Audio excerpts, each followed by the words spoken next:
Good morning, good afternoon, everybody. A very warm welcome to this very exciting webinar today, which is on the myths versus reality, the impact of cash transfers on gender equality in Africa. I'm very pleased to welcome you to this very exciting webinar where we'll be presenting to you some of the evidence that is currently available, done by UNICEF and PRESTO on this topic of cash transfers and gender equality in Africa. Today, I have the honor of being your moderator. My name is Makda Getachew, and I am the Regional Social Protection Specialist for UNICEF, Eastern and Southern Africa region. And today, we're gathered here to talk about gender-responsive social protection.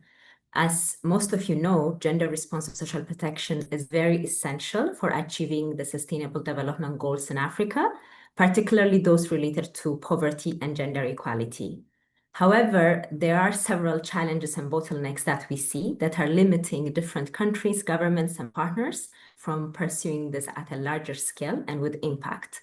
And one of these bottlenecks is some commonly held misconceptions or assumptions that may hinder the effective program design of gender-responsive social protection. And today, based on a paper that has been undertaken by PRESTO and UNICEF, we'll be looking at these common myths and assumptions, particularly linked to conditionality, fertility, women's agency, and dependency. And why is it important to do that? It's important to do that because when we are focusing on these myths that are not founded on evidence, we will limit the extent to which we can capitalize on program designs to make better impact for girls and women through our social protection programs. So today it's all about tackling perceptions and separating the myths from the evidence and really looking into Africa to look at what the evidence say. So before we get into the substance, I'm going to be sharing some key session essentials and key housekeeping rules. So please note that this session is being recorded, and along with the presentation, it will be available on socialprotection.org and will be sent to all registrants after the session. Please also make sure to use the chat box to present yourselves. We really want to know where you're coming from and which organizations you're presenting and where you're connecting. So please use that chat box. And also please feel free to also share different links that may be relevant for this webinar. And please note that we have simultaneous interpretation. So you can use the Zoom controls to click the button on interpretation, and you can either listen in French or in English. We also have a Zoom AI supported automatic captions. So in case you want to read the captions while the speakers are speaking, please feel free also to use that. And then finally, we have a question and answer box.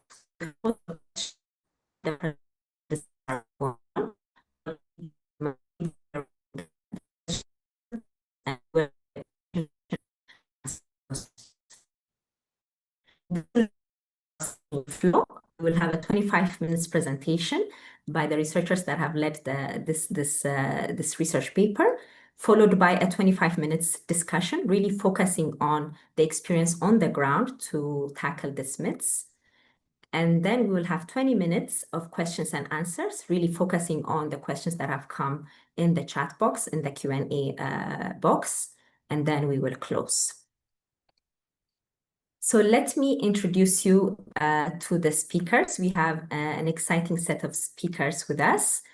First is Tia Palermo, who is with PRESTO, the policy analysis and research firm that specializes in technical assistance, evidence generation, and facilitating uptake.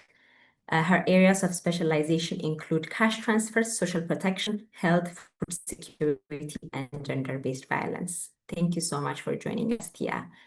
Then the second presenter would be Maja Gavrilovic, who's a social protection consultant also with PRESTO, who has experience in qualitative research, policy analysis, and program development in social protection systems, gender and child well-being, and food security. And then we will have two discussants that will be reflecting on the presentation that has been made. We have with us Ms. Francisca Atuluk, who's the Director for Social Protection at the Ministry of Gender, Children, social protection Ghana. She is an international development professional with experience in gender and social protection, as well as a chartered administrator. She is also the vice chair of the Ghana Social Protection Intersectoral Technical Committee.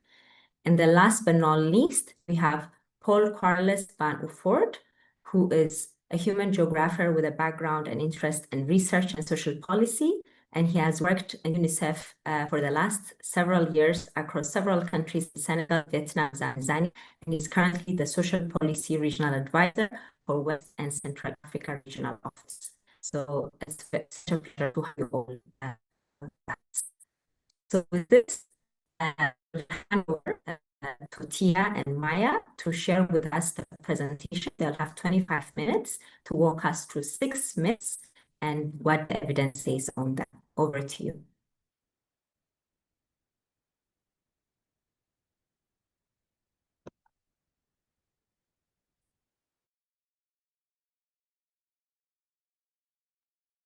Good morning and good afternoon, everyone. Today, I'm very pleased to be sharing with you the work that Makda has referred to on myths around gender and cash transfers in Africa.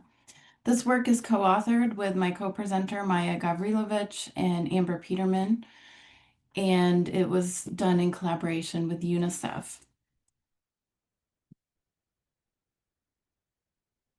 We all know that expansion of social protection coverage and adequacy is critical for achieving Sustainable Development Goal number 1, ending poverty in all its forms.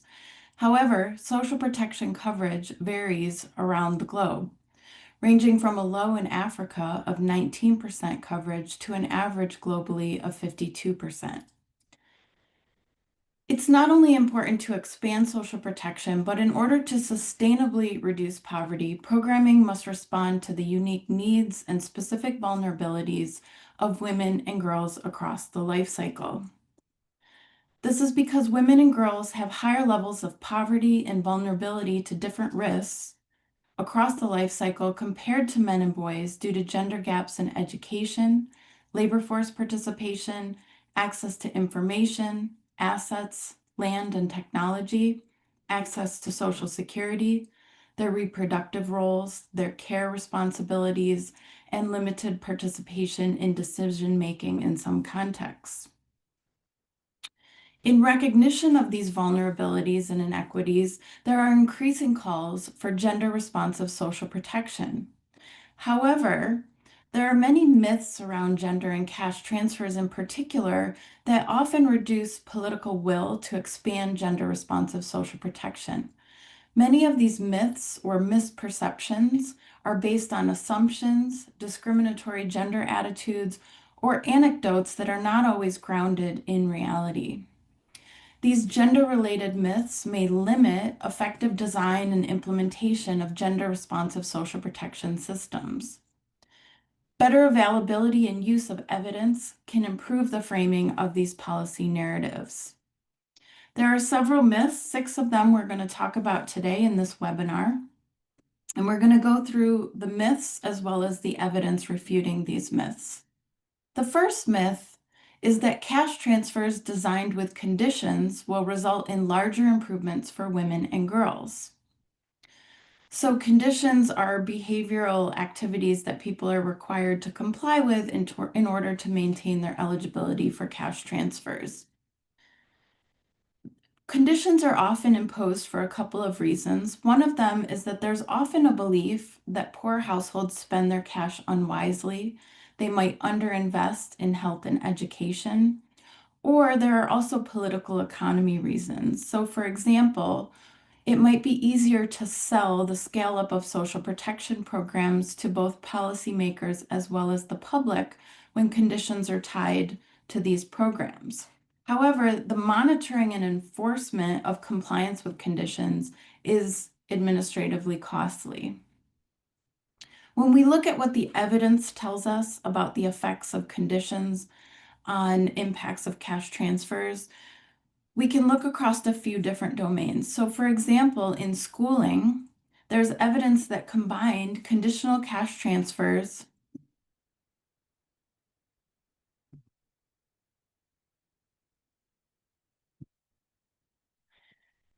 Conditional cash transfers and unconditional cash transfers combined increase the odds of a school enrollment by 36%. In a large meta-analysis, looking at both conditional and unconditional cash transfers separately, both were found to increase school enrollment. However, the difference between impacts of the two was not statistically significant.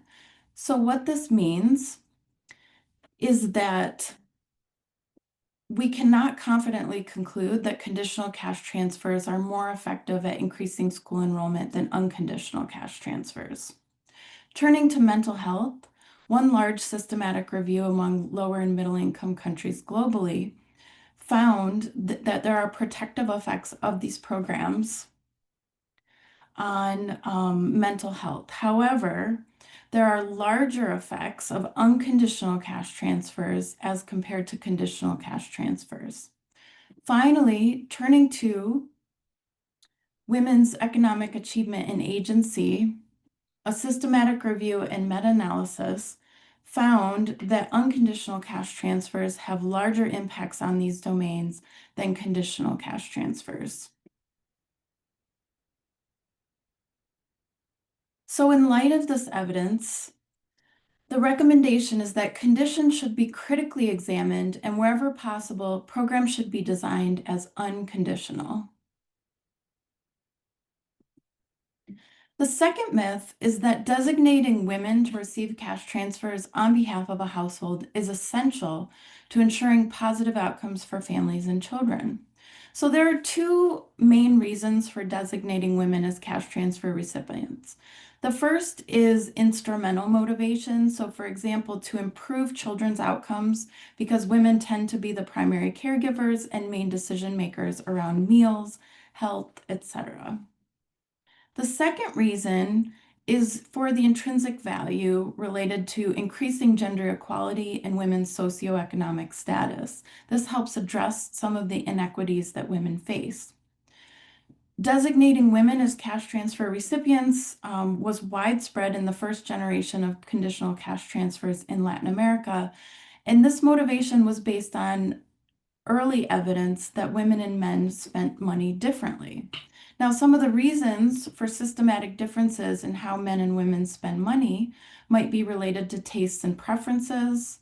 Women might be more likely to favor investment in human capital. There could be differences in bargaining power. And men and women might have different income generating ability. So transfers might be more or less productive in the hands of women as compared to men. When we look at the evidence, however, we find that two global systematic reviews on education found that there was no difference when mothers received cash transfers compared to other household members when it came to impacts of cash transfers on educational outcomes. There are very few studies that actually randomize who receives the transfer. There are a couple from Africa that we can look at. So for example, an NGO Give Directly randomized sex of the recipient of the transfer and found no differences in impacts related to assets, food security, expenditures, health, and education. However, they found that when women received the transfers, there were greater increases in psychological well-being as well as female empowerment. Studies from Morocco and Burkina Faso found no differences in educational outcomes when mothers versus fathers received the transfer. However, in Burkina Faso, there were some better nutrition outcomes for very young children when the fathers received the cash transfer, particularly in the lean season. So in terms of intrinsic motivation for designating women as cash transfer recipients, the evidence is inconclusive, but there are compelling reasons for gender equity-related reasons to designate women as the recipients of cash transfers. So the motivations to channel cash transfers to women should be broadened to include the promotion of women's rights to income security, economic empowerment, and gender equality.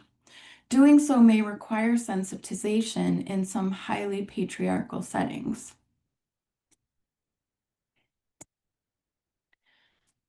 The third myth is that cash transfers, particularly those targeted to households with young children, will increase pregnancies and fertility. However, the evidence generally does not support this.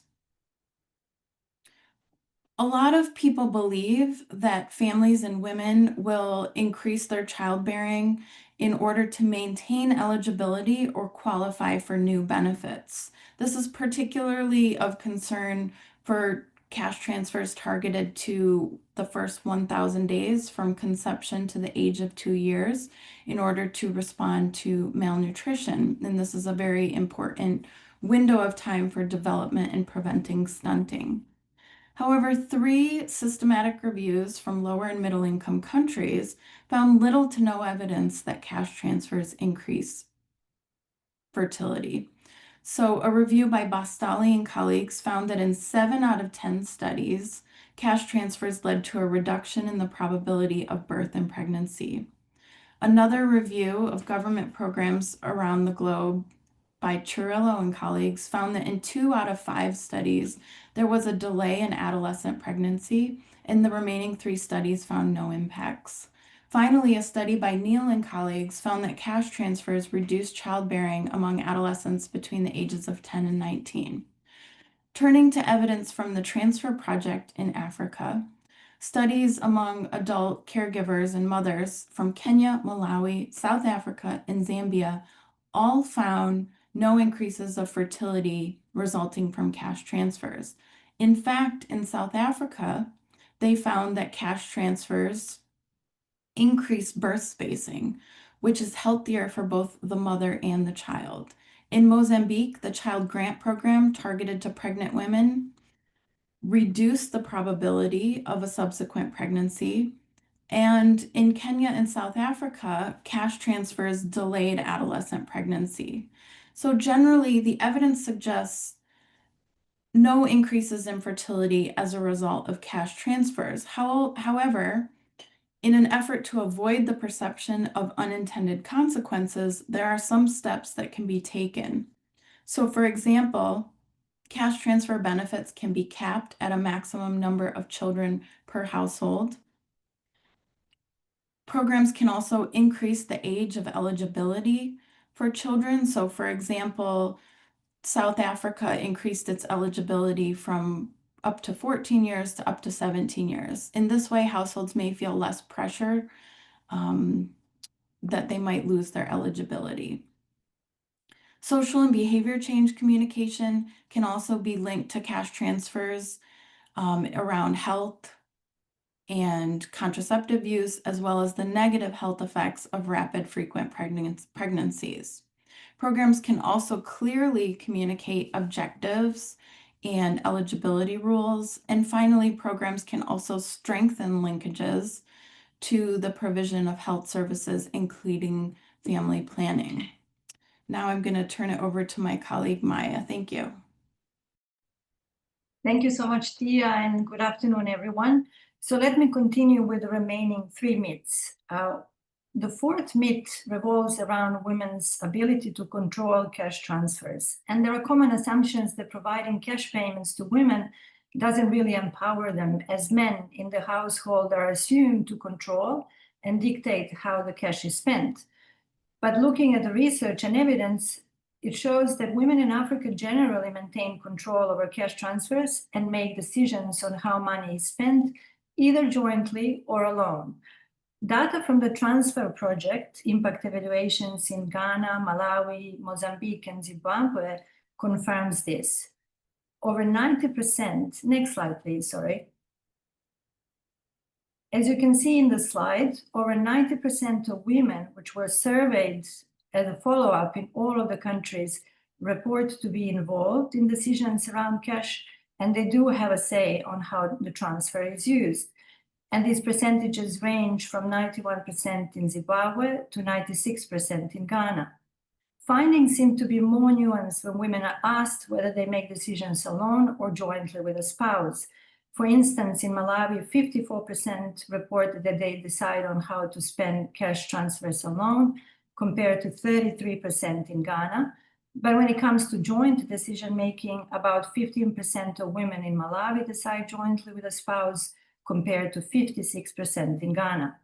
Now, the evidence from the transfer project is in line with broader systematic reviews, which also show that cash transfer programs can increase women's decision-making power and agency. Now, having access to cash, and this is emerging from the qualitative studies, shows that cash brings a broader range of benefits to women, and women usually describe that positive effects are related to gaining financial autonomy and feeling less dependent on husband's income. And this has associated positive changes on women's social identity and self-worth. Next slide. Now, there are several design elements that can be used to strengthen women's control over cash and minimize negative effects. The first one involves conducting gender assessments, ideally in the planning stages of the programming. This is important to understand intra-household gender dynamics and design the features accordingly. Now, if women are designated recipients of cash, it is critical to use messaging and gender-responsive sensitization and outreach activities to explain the rationale to participants behind this and build community and household support for women's involvement in decision-making.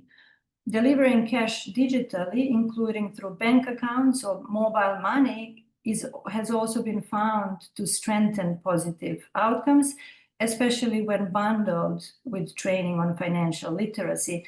And finally, it is also important to ensure that women have access to grievance mechanisms, which need to allow them to report any issues arising from cash transfer receipt, including intra-household conflict. Next slide, please. Now, the fifth myth revolves around the issue of intimate partner violence, and there is a concern that if cash transfers are directed to women, this will be disrupting balance of power within the household, creating conflicts between partners and increasing women's risks to intimate partner violence. Even though this is a lingering concern, in reality, there is a strong evidence that cash transfers are in fact likely to reduce intimate partner violence, including in Africa. Turning to evidence, two important systematic reviews of cash transfers in low and middle income countries confirm this. The first one is a global systematic review published in 2018 by Buller et al. And they have assessed 22 cash transfers interventions and found that overall, about 73% of mixed method studies showed that programs reduced IPV, and the protective effects were particularly strong for physical and sexual violence. There is also a regional systematic review of gender impacts of social safety nets in Africa done by Palermo et al. Published in 2019, which has also found that in 4 out of the 5 studies, cash transfer programs reduced intimate partner violence.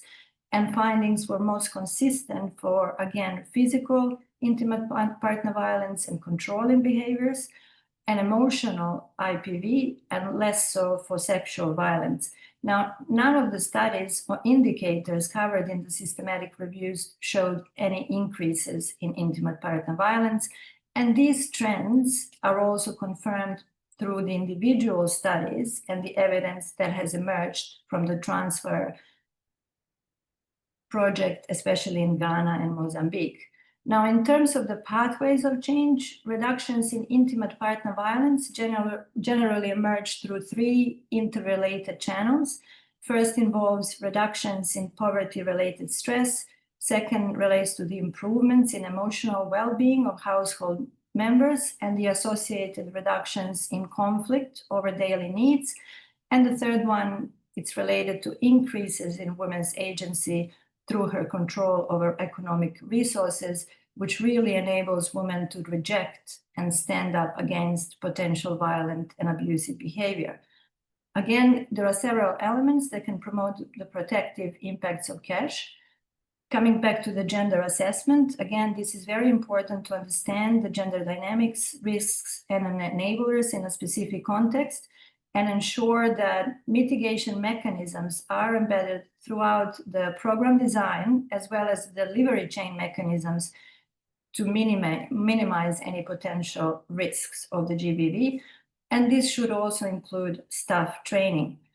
In addition to this, providing complementary programming and linkages to services, including violence response through case management and access to legal support, is also very critical. And I think this is one of the components that is increasingly emerging in the programming in Africa.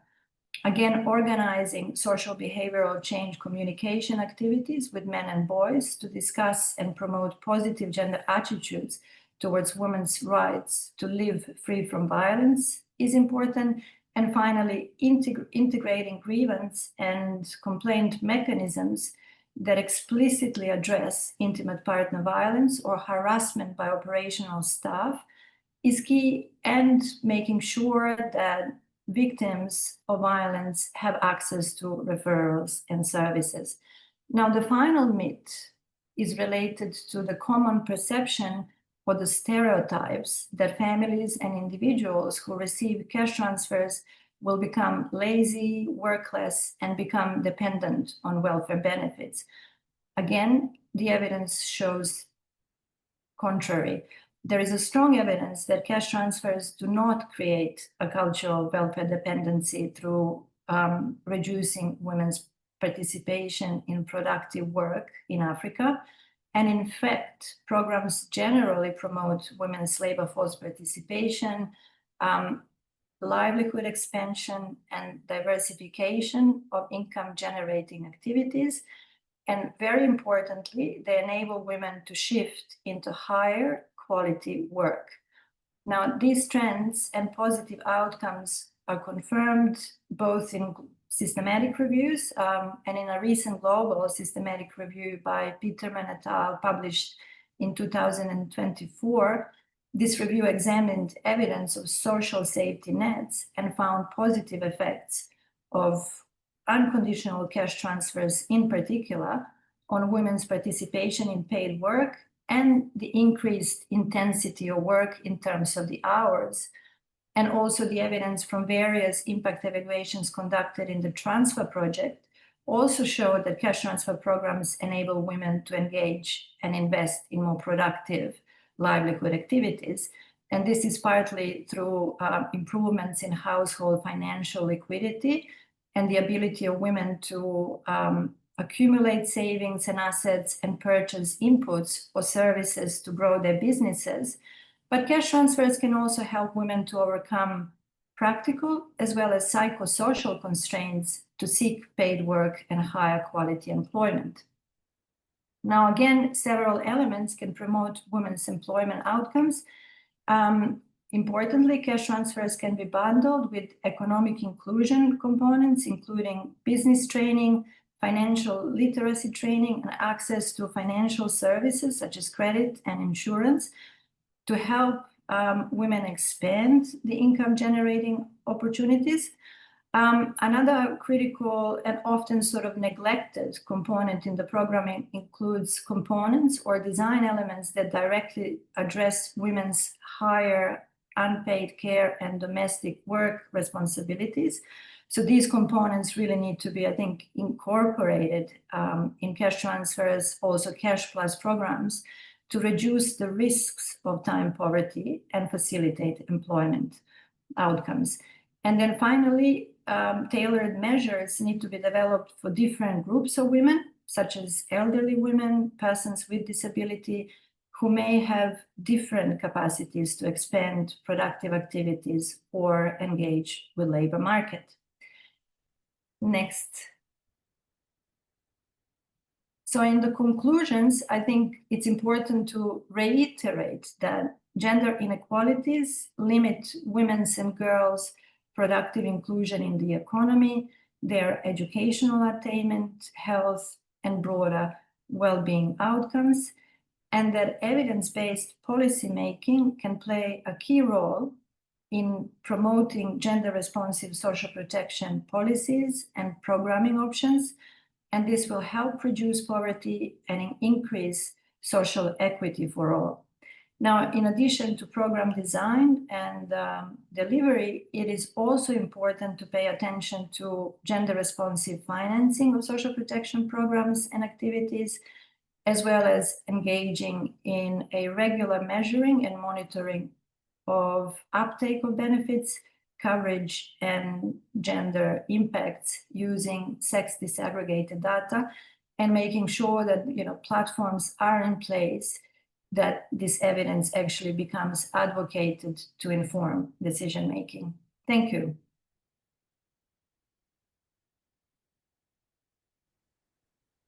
Thank you very much,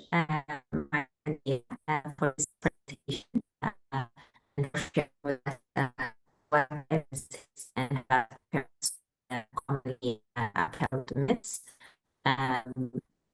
And now we're going to go to this. You were breaking down. Can you hear me now? A little bit better. Is it better?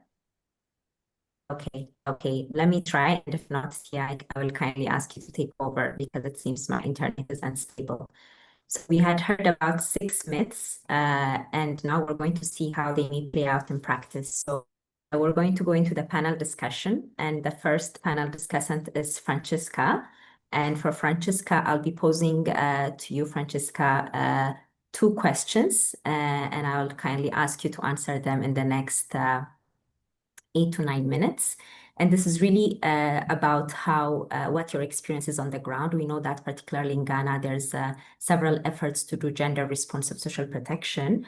So what are your experiences about the ways in which social protection programs can promote gender equality and avoid any unintended consequences? And in such settings that you have worked in, what has been the community's reaction when designating women as the recipients of cash?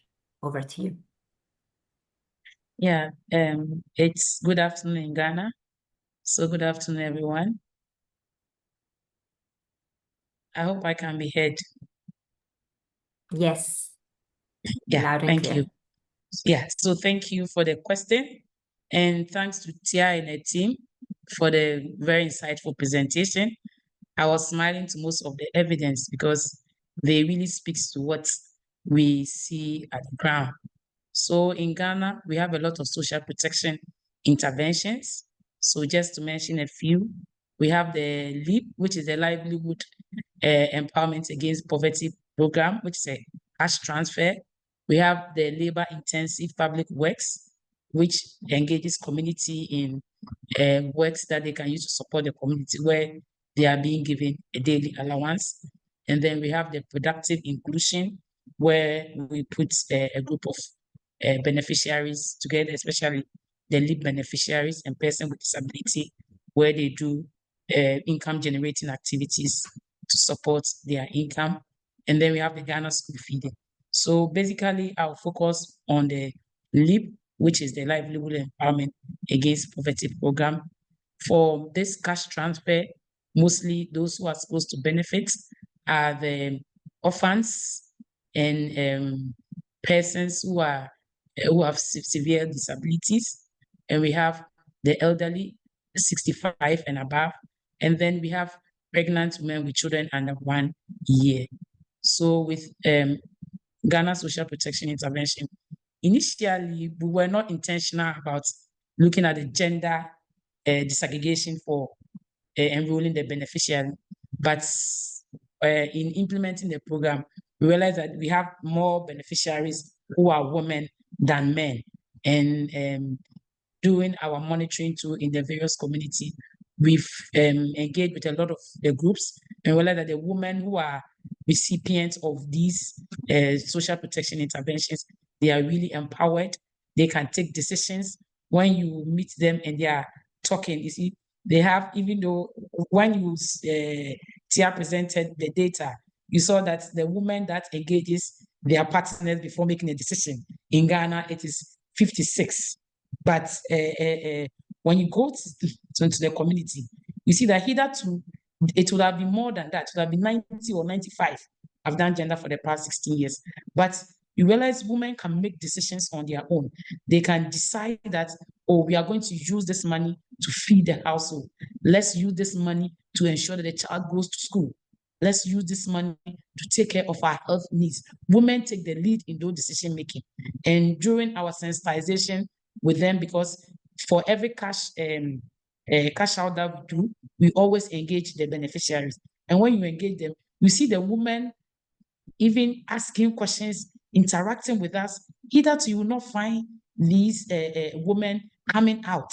They were always behind the scene, and the men are leading. And specifically, I do a lot of the monitoring in the northern part of Ghana, where we have a lot of gender inequality. But most of these social protection interventions that we've sent, they've really empowered the women. And you see them in the group, especially the productive inclusion. We ask them to form a group, that's the lead beneficiaries. Then they go into tomato production, they go into shea butter making, they go into dawa making. And you see how they take their own decision, they call each other, they're able to meet. So for us, the social protection intervention has really helped in bridging most of the gender inequality. And during the presentation, we mentioned conditions. For Ghana, we don't call it conditions. We call it co-responsibility. So for the co-responsibility, the household is to ensure that if you are a lead beneficiary, your health insurance card, which allows you to go to hospital free, is always renewed. And government makes sure that the social welfare officers who are at the district level, they take you to the office so that your card will be renewed. So, and when we also go for monitoring, we go with the health insurance people, so they renew their cards. And you are to make sure that your girl child goes to school and stay in school. So I was not surprised seeing the data that it has not really increased fertility, but it has reduced, because now the girls stay in school. Because for co-responsibility, you also have to make sure that you do your part, then government does their part. And for children under 1, they are supposed to be fed well. So all these things also ensure that at least we're able to bridge the gender gap. Or if you have more of the women now staying in schools and completing schools on time, we are able to have a good story. And if you look at the Ghana school feeding program, we have a lot of the girls now in the primary level because of the school feeding. They come to school, they stay in school, and they're able to complete. So that's a positive thing for us. For reducing intimate violence, we feel it has really reduced. If you look at research from Ghana, even though it is not an intended thing for the league to achieve, but it has helped to achieve that. You see that the intimate violence rate has come down, especially within the LEAP household, because the women are now empowered and they have control. At least they have a bit of access and control, so they can make decisions on their own. So they wouldn't need to come into a quarrel or misunderstanding with their partner that will lead to the violence. So it has really done. So looking at the unintended consequences, for Ghana, at least the consequences that has come out from the social intervention program, they are very positive for us. And going forward, we are going to do a reassessment of the whole system and enroll new beneficiaries. And now we are going to be conscious about the gender needs, because we've realized that a lot of the women are the caregivers, and it puts a lot of stress on them. So we've introduced another layer, which is the vulnerability layer. So a household that is taking care of a person who is severely vulnerable, which we've identified with conditions that you can be described as severely disabled. You are given an additional top-up, apart from the cash benefit that everybody is receiving. Every poor person or extreme poor person is receiving. You are giving an additional amount to it, because you are taking care of a very vulnerable person that adds up to your care work. So we are going to take care of that going forward in our new reassessment.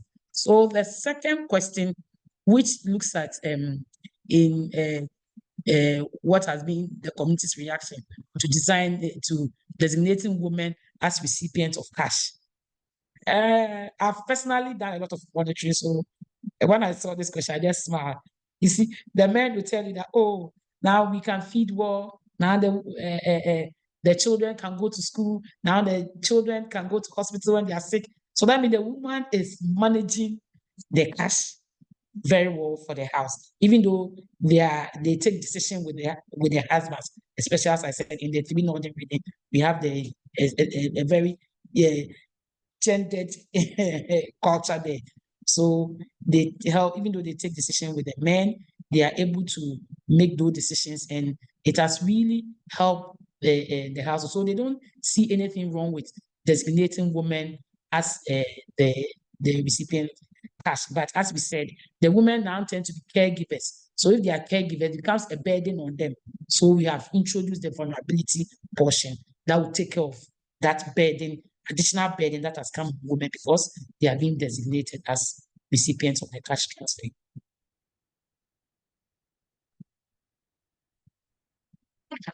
Hello. Thank you. Thank you very much, Francisca, for sharing the experience of Ghana. Can I just check if I'm audible?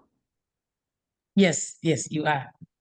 Okay, excellent. Thank you very much for sharing that experience and for letting us know about what you have found regarding unintended impacts, that you have not struggled much with it, but what the experience has been on the productivity, on the intimate partners violence, but also how to move away from conditionalities, but look at core responsibilities that are also accepted by the community. So I will then go to my next discussant, Paul. And Paul, I'll be asking you, Paul, two questions related to two of the myths that have been shared by our presenters. The first one is related to decision-making and control of cash. So women in Africa generally maintain control over cash transfers and participate in decision-making. This is quite well known. Other factors such as quality of spousal relationships, household structures, and intra-household relationships may also moderate some of this decision-making outcomes. So in your experience, what are some examples of design features and activities that have been implemented to enhance women's decision-making power and control over cash in settings that you have worked? So this is the first question on decision-making. Then related to the myths around productivity and labor engagement, the evidence does show that cash transfers generally tend to increase women's productivity and labor force participation. And these positive outcomes are very critical for women's economic advancement. However, we also know that there's another side of it. As women's productivity increases, this is happening where their reproductive roles or home care roles are not decreasing. And this sometimes may exacerbate the workloads that women face. So how can we ensure that the design of cash transfer programs promotes women's economic inclusion while also addressing gender gaps in the distribution of paid and care work to avoid rise in women's time poverty, which links with the unintended impact? So Paul, I'll give you also 9 minutes to reflect on this. Over to you. Yeah, thank you, Makda, and good morning, everybody. Let me first thank the PRESTO team for the fantastic presentation, very clear, and thank you, Francisca, also for sharing the experiences from Ghana. And we know Ghana is very strong on gender responsive social protection, but Ghana is also very strong on producing continuously evidence about the impacts and the implementation of the LEAD program in particular. So congrats for that. So I have a few minutes. I wanted to share first an example from my own experience, maybe one reflection, and then more specifically to the questions, a few thoughts about design features.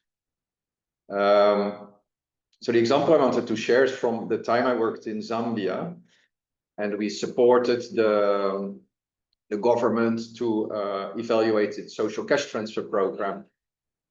Excuse me, I hope there's not too much noise in the background. They decided at this moment to do some works. Okay. So in the area where the program was implemented, it's very common practice for women to work as casual laborers in agriculture on someone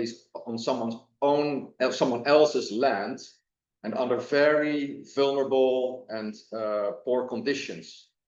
Now, when some of these women started to participate in the cash transfer program, one of the decisions that they were able to make was about the purchase of some small agricultural equipment and seeds that allowed them now to cultivate their own plot instead of working at distance on someone else's plot.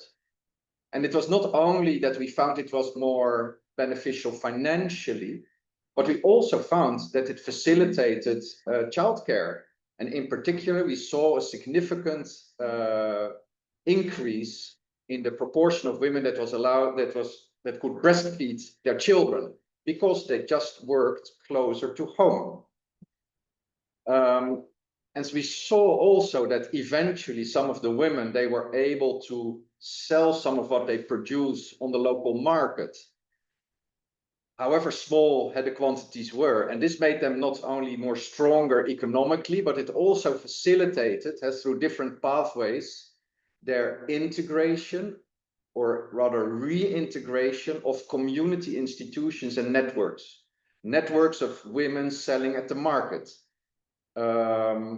participation in savings groups, participation in church groups, or even parent-teacher associations, because we know that women who live in deep poverty, and poverty means exclusion, whether it is for dignity reasons or for financial reasons, they are also excluded from certain community groups. And we saw that in Zambia, they regained access to those groups.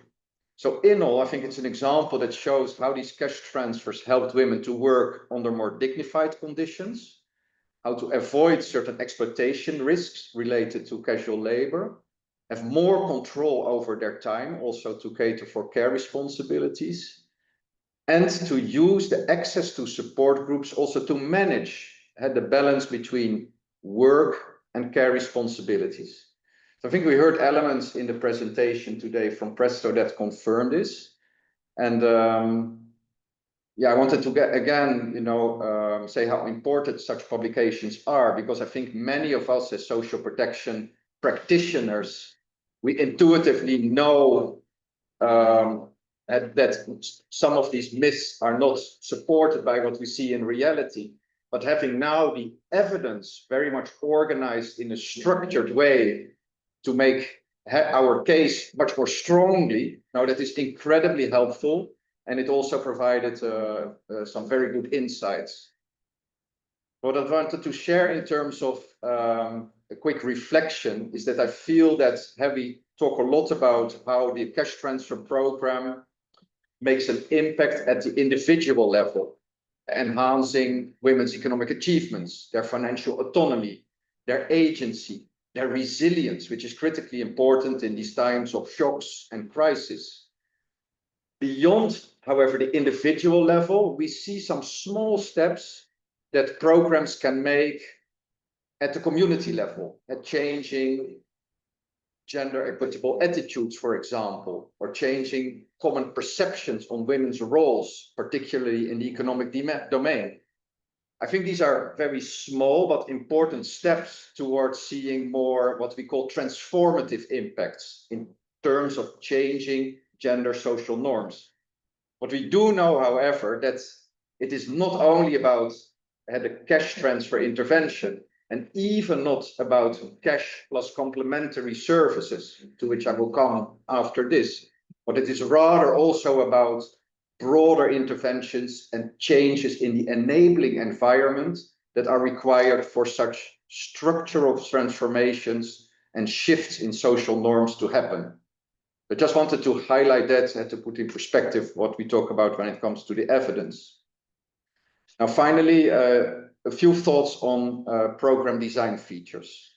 I think it's important there that we talk about core elements of design, such as eligibility to participate, the duration of a program, the transfer value, or complementary services, but also that we talk about the delivery of the program, because the impact of delivery mechanisms on outcomes and access of women to certain features of the program is also incredibly important. Few elements related to the design. So the presenters already alluded to the importance of having women as recipients of the cash transfer, which I think the evidence shows is generally accepted, but it's not sufficient on its own. Apart from having women as recipients, programs can also adopt certain eligibility targeting criteria that are inclusive for women. So it's targeting specifically female-headed households or households with adolescent girls, or through geographic targeting by focusing a program on areas where gender inequality indicators show the highest challenges. And beyond cash transfer programs, we all know the ways in which public works programs, and Francisca, you alluded to that, have design features such as exemptions for pregnant women or mothers with young children, or they have features like the type of public works that go beyond creating the usual assets to also include childcare arrangements, for example. And I think it would be interesting and important to bring these public works experiences also into regular cash transfer programs as part of complementary service packages, again, to avoid tensions between work and care. A lot has been said about, not only in this webinar, but beyond, about what we call cash plus approaches, cash transfers plus complementary services.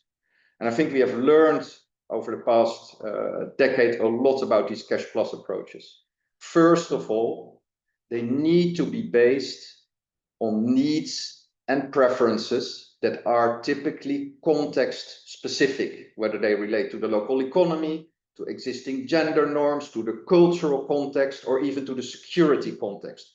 These need to be factored in when we design the type of complementary services that the program delivers. The second point is the difference between a complementary service that is an additional social protection benefit and complementary services that are not social protection. So there can be important complementary social protection benefits. Francisca mentioned the subsidized enrollment in health insurance programs for participants in cash transfers, childcare arrangements, or even top-ups for households with adolescent girls or pregnant women. And other non-social protection complementary services, I think we all know, they typically include social and behavior change sessions, skills development, training, sessions on nutrition practices, or sexual and reproductive health rights services, or violence prevention services. There's a whole spectrum of services that we can take into account. Again, critical to look at the context and also the capacity to deliver those services. One specific element, I hope time still allows, I wanted to share about Paul, we are running out of time, so if you can maybe just wrap up. Yeah, so I will wrap up. I wanted to talk about the attention that today is paid to productive and economic inclusion programs and policymaker preferences, in particular in the region where I work, West Africa, Central Africa, for such programs to happen with training, with skills development, even with mentoring, and with a lump sum payment of a single amount to women, but without the cash transfer component. And my advocacy here, based on my own experience, is about the importance of continuing to pay regular, frequent, and predictable cash transfers to women, precisely to facilitate their participation in a training component, using a lump sum grant to start an economic activity. It is so critical for them to cover continued daily financial constraints, to cover small or larger shocks that continue to happen, and again, to facilitate their participation in such activities. Few more points on delivery, but I will wait for the discussion to see if there's an opportunity to talk about that. Thank you. Sure, we will have during the discussion, some questions are also coming in terms of elaborating some things on the delivery and the design. So we'll have opportunity. Thank you, Paul, and sorry for rushing you. Before opening up for discussion, I will ask Tia to also reflect on one more point. As Paul was mentioning, I mean, there is a continuum of what we can do on gender when it comes to gender responsive social protection, from trying to do no harm and not to reinforce social norms, to trying to be gender sensitive to the needs of women and men, and then being a bit gender transformative and having an opportunity to shift actually some social norms. So a bit linked to that, and also linked to the violence related myth, one key question that tends to be asked in this setting is how what the evidence says in terms of reducing intimate partner violence. We know that by reducing economic stress, we're already contributing to that. By ensuring women have their own bargaining position, we're already contributing to that. But in order to have long-lasting impact on these positive outcomes, we know that we need to work more with men and boys as allies to change discriminatory social norms. So Tia, it would be good if you can reflect how can we ensure that social protection programming can adequately involve men and boys when it's becoming gender responsive, and to enhance the gender impacts, and what opportunities there may be to also promote positive masculinity. Thank you. You have 5 minutes for that. Thank you. I'm going to let my colleague Maja start us off.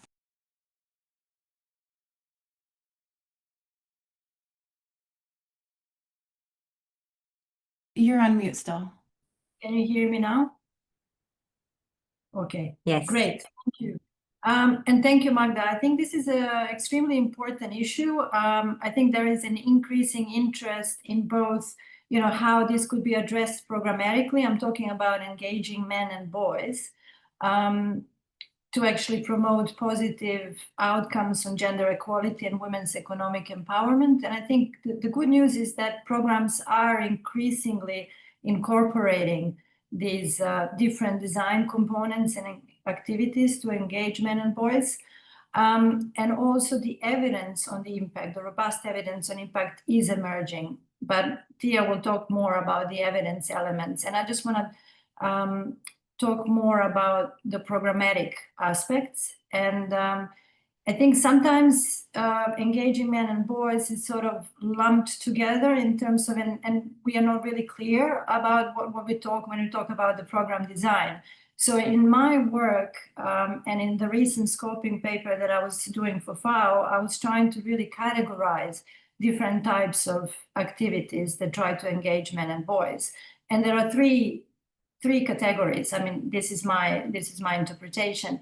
One focuses on couples gender trainings, which are sometimes also called family vision workshops. And they bring together couples, husbands and wives, together to train them and encourage them to adopt a joint decision-making approach to economic investments and set common goals around resource and labor allocations. So they bring together husbands and wives.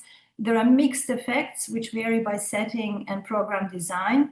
The second type is men's groups. So these are usually sort of consultations at the local level, but only involving men, sometimes with the facilitation of the local traditional leaders. And these are men usually from the recipient households. And these consultation groups are designed to shift norms, gender norms around gender roles. They often very much focus on attitudes towards gender-based violence or the unequal division of labor, particularly related to the unpaid care and domestic work. Tia will talk about the experience in Ethiopia related to the graduation pilot and some of the evidence that it's emerging from that. And then the third category is related to sort of community-wide gender sensitization events. And they often involve men and boys, but also broader members of the community, again, traditional leaders, officials, women's groups.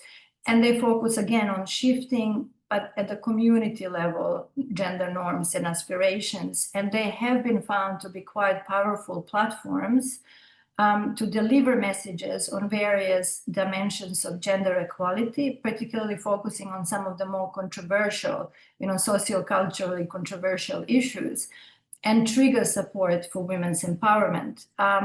And these community sensitization events have been quite robustly evaluated as part of the Sahel Adaptive Social Protection Program in the Sahel, and in Niger in particular, And I'll just turn it over to Tia to talk about some of the emerging evidence.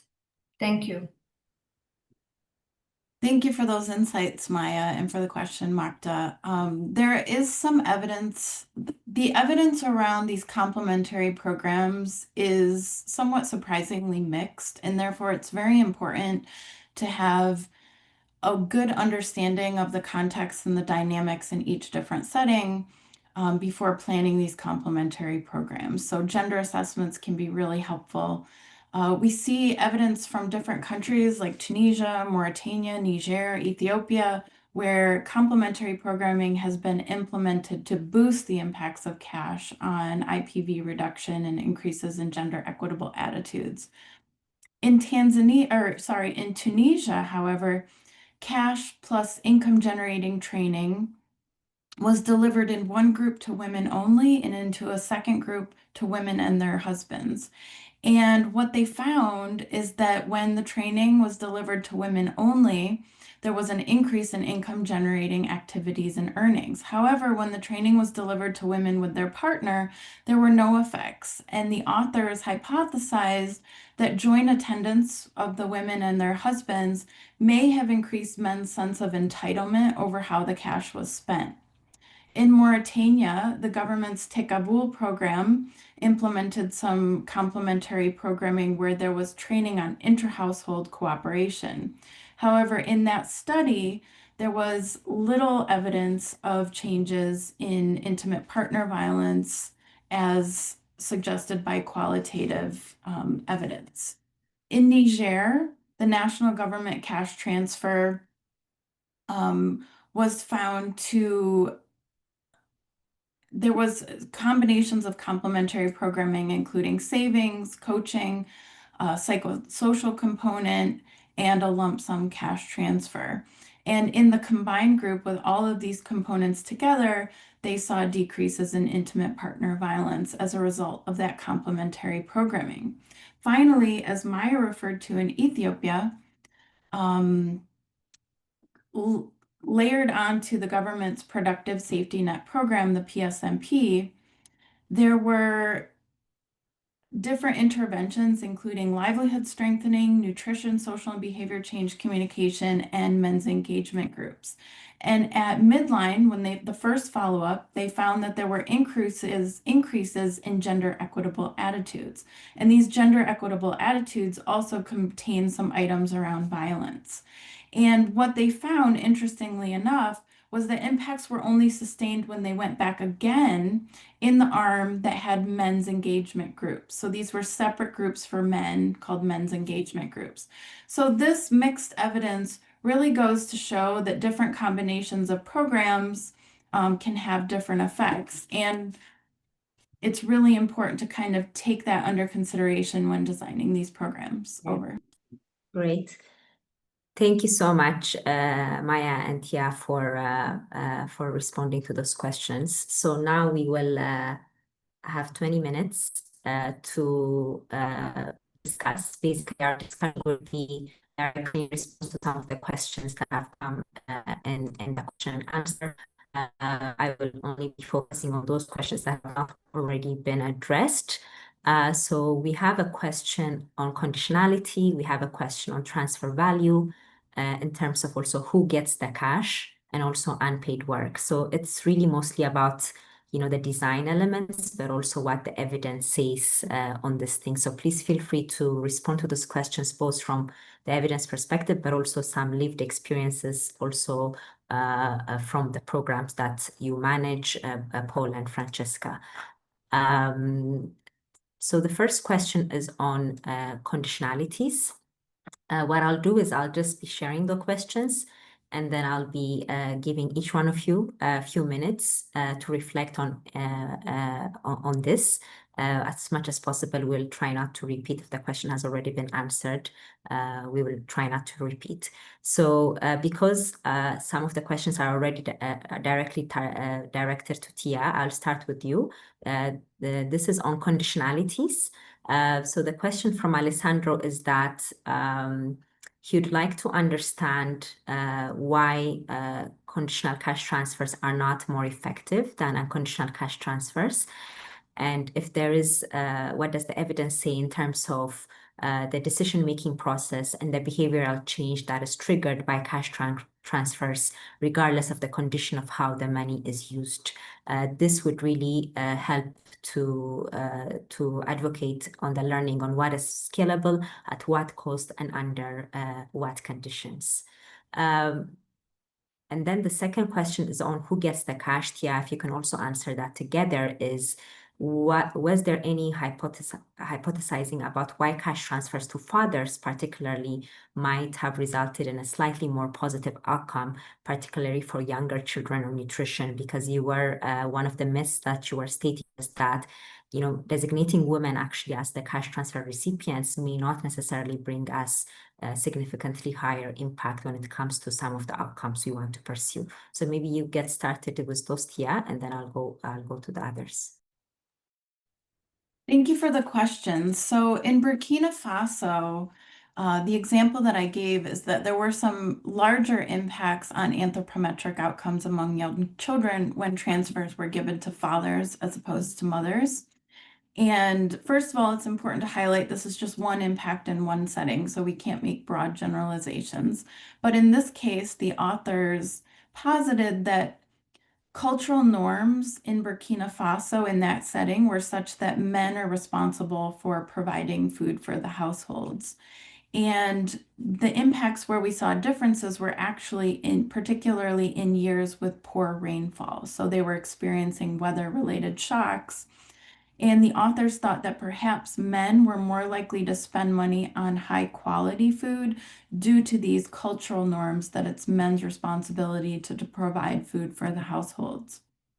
Moving on to the question about conditions, I think there's a lot of reasons for why in many instances we see stronger impacts of unconditional cash transfers as opposed to conditional cash transfers. So first and foremost, what there is resounding evidence for is that poor households spend their money wisely. We don't need to tell them how to spend their money because they are in the best place to make the best decisions on how to spend their money. And we see overwhelmingly that when households receive cash transfers, they invest in higher quality food, more types of food, diet diversification. They send their children to school. We see this for unconditional and conditional cash transfers. And so the other issue is that imposing conditions, oftentimes in settings where health and educational infrastructures are not always of the highest quality, by enforcing conditions, you can end up further marginalizing households that are already the most marginalized, those households that may need the support the most, by requiring that they comply with conditions that they're not able to comply with. You're further exacerbating the issues that they have. In addition, there's been research that's shown how conditions often increase the care responsibilities and time poverty of women. So oftentimes, just based on the types of activities that are required due to these conditions, it's often women who are left with the responsibility of ensuring that the household complies with the conditions. So this adds on to the responsibilities that they already have in the economic sector, in the care sector, and other activities that they're required to do. So this adds on to their responsibilities, which often can create stress and anxiety, which can have negative implications for their psychosocial well-being and other activities. So there's a lot of reasons that conditions may have adverse unintended effects that they're not meant to have, and they relate to what I mentioned around increasing time burden, increasing anxiety, marginalizing households that are already very marginalized, or also changing kind of the calculations on what households should be spending their money on. Thank you so much, Tia. That's very essential, and I will also later on ask also Francisca to reflect on that. But before we go to Francisca, Maja, there was one question that was also directly asked to you, which is on unpaid work. particularly Andrea was interested to know about examples of social protection programs that are designed with impact on women's unpaid work and time poverty in mind, and particularly how these are being measured and whether there's measurable impact that we're seeing on time poverty and unpaid work. Maja? Thanks a lot.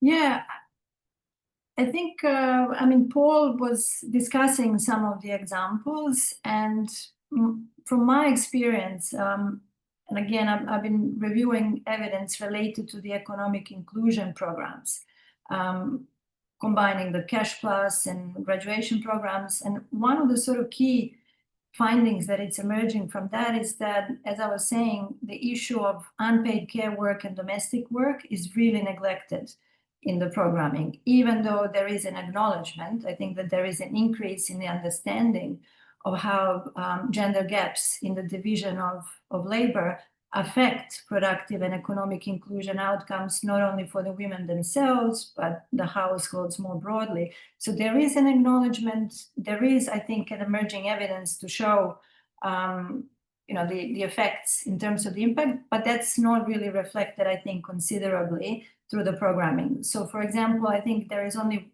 11% of the economic inclusion programs worldwide incorporate some form of activity that is focusing on redistribution of work responsibilities. And I think that's also kind of carried over in terms of the research and in terms of the evidence. So my work was trying to find evidence on how the economic inclusion programs, or what we call multi-component programs, affect time use among women and girls.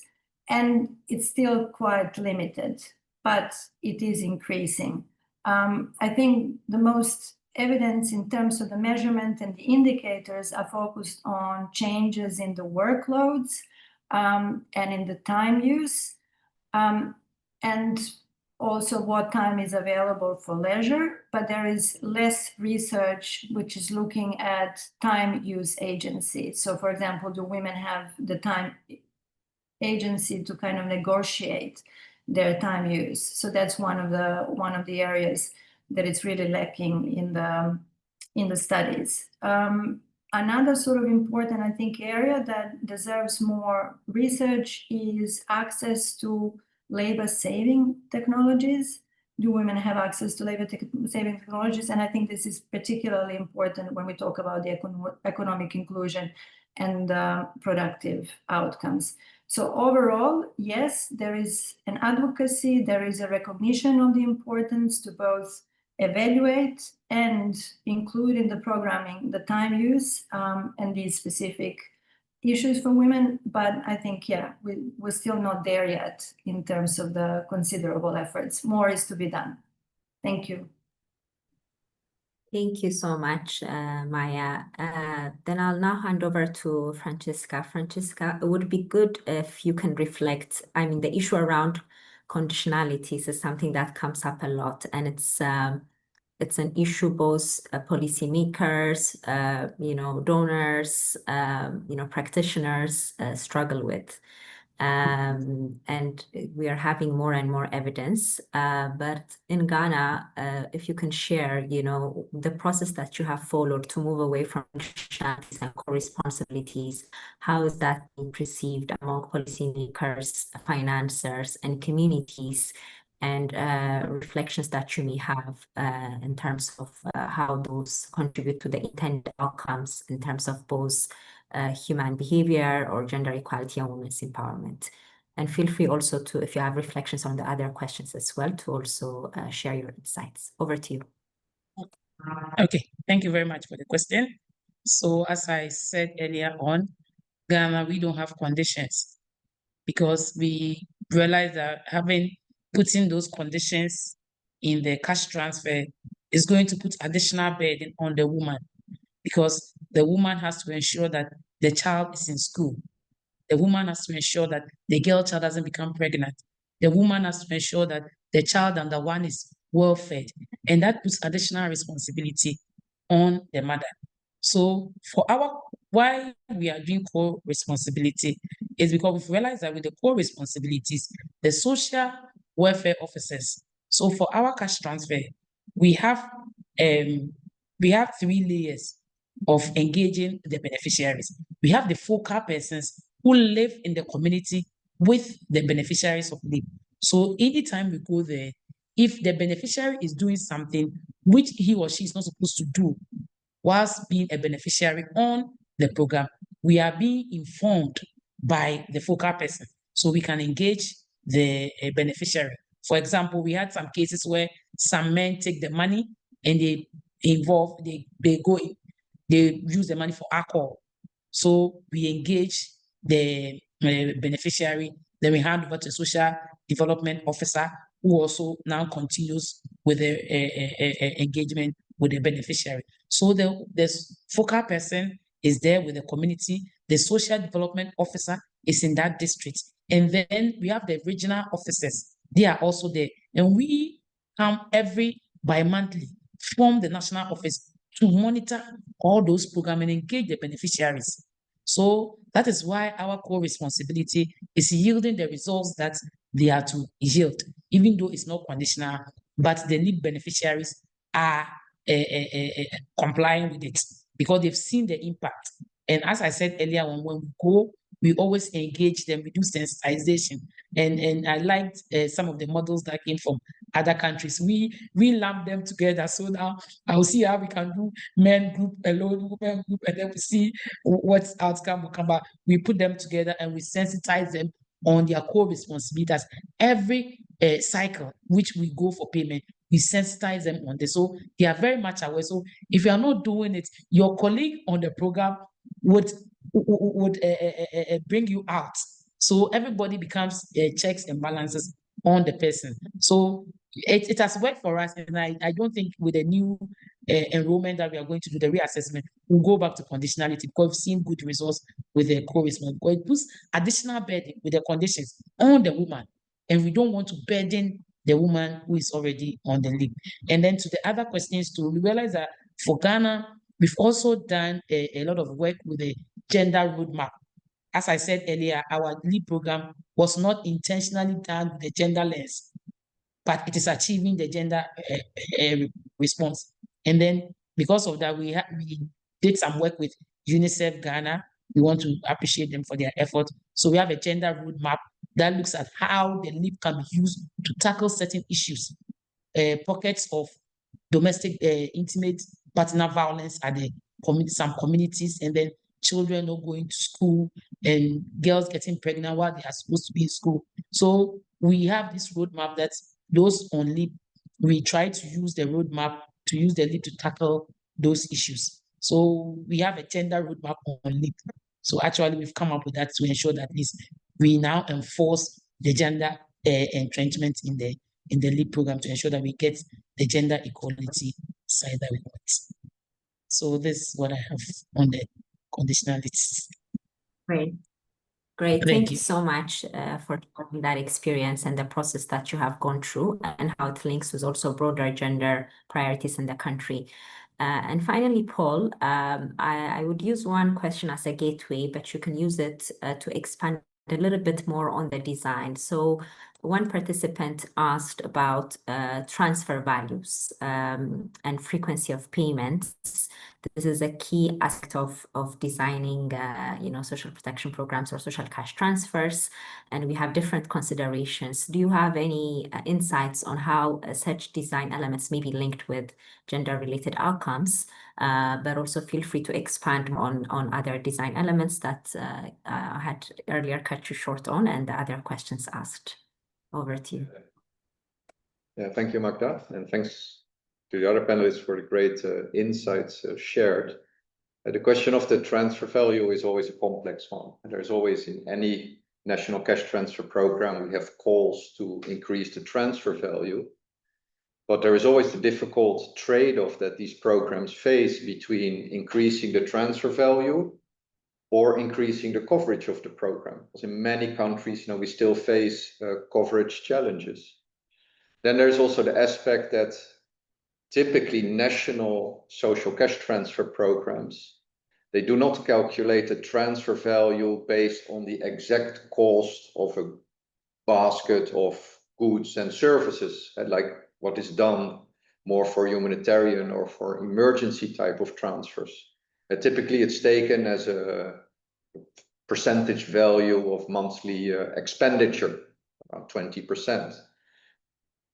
I think what is very important is that we advocate for these transfer values to be systematically updated and indexed to account for inflation, because the value of what people can do with the transfer value typically erodes, is what we've seen in many countries. So systematically accounting for inflation is very important. I think we can use, and I mentioned that in the design of programs, specific top-ups to address specific vulnerabilities of groups of participants in a cash transfer program.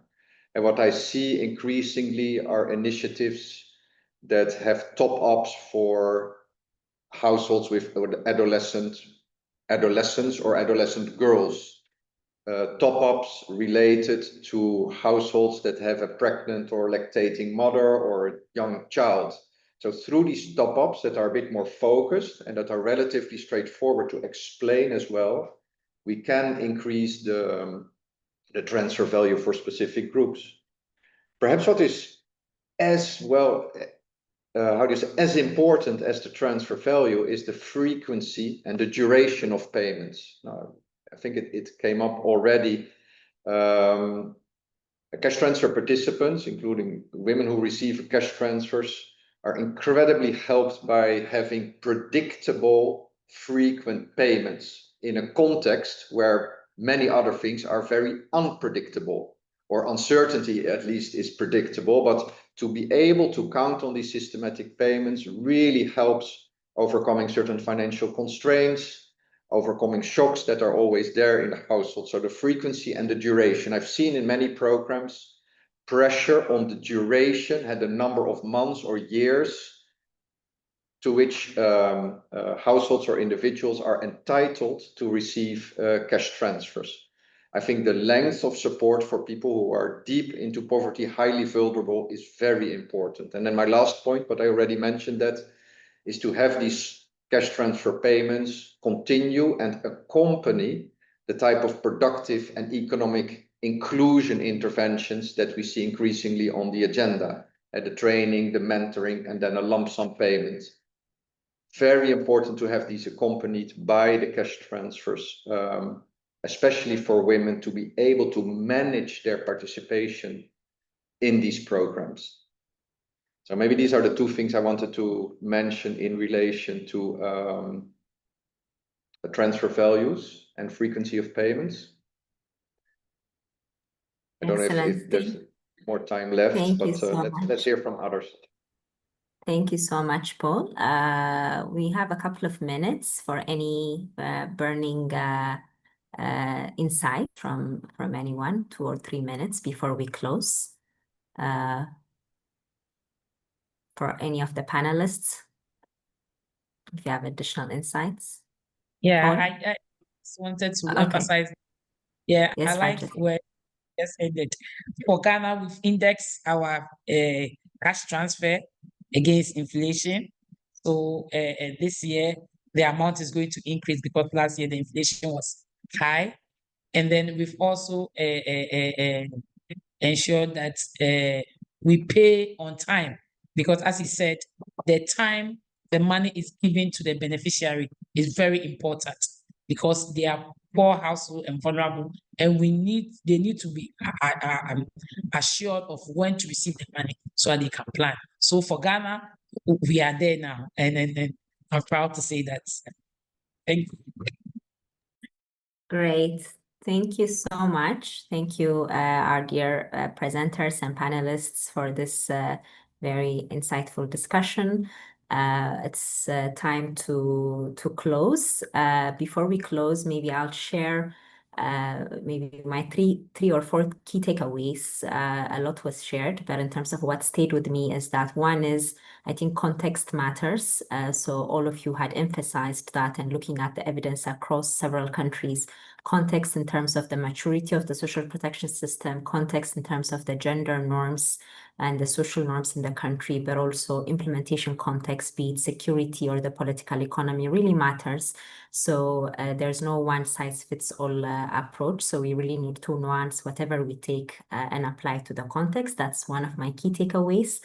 The second key takeaway I have is when I heard you reflecting, it was very clear to see that investments in what make social protection systems, good social protection systems, are important for the gender and women's empowerment impact that we want to see. So adequacy of transfers, timeliness of transfers, our targeting approach, and the extent to which we try to be more universal, approaches on grievance redress mechanisms. This may not necessarily be gender focused, but the more we invest in this aspects, when we have a good social protection system, we can capitalize it to enhance the gender equality elements. The third takeaway I had was there is available evidence, and this is of course in general work in progress, and we need to do more to get the evidence. But across the 6 myths, we're able to see what the evidence is, and there is evidence from Africa as well. So it will be important to use this evidence to shape policies, to shape program designs, and to actively tackle some of the perceptions that may be there that hinder the extent to which our programs can have better gender equality and women's empowerment impact.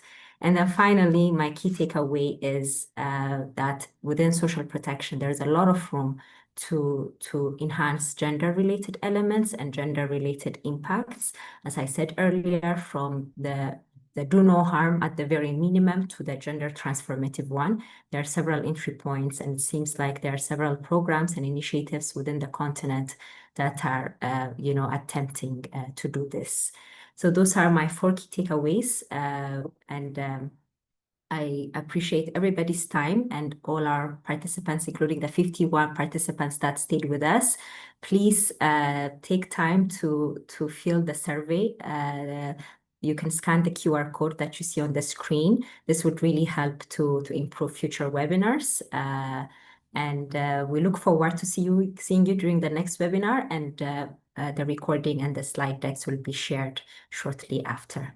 Thank you, everybody.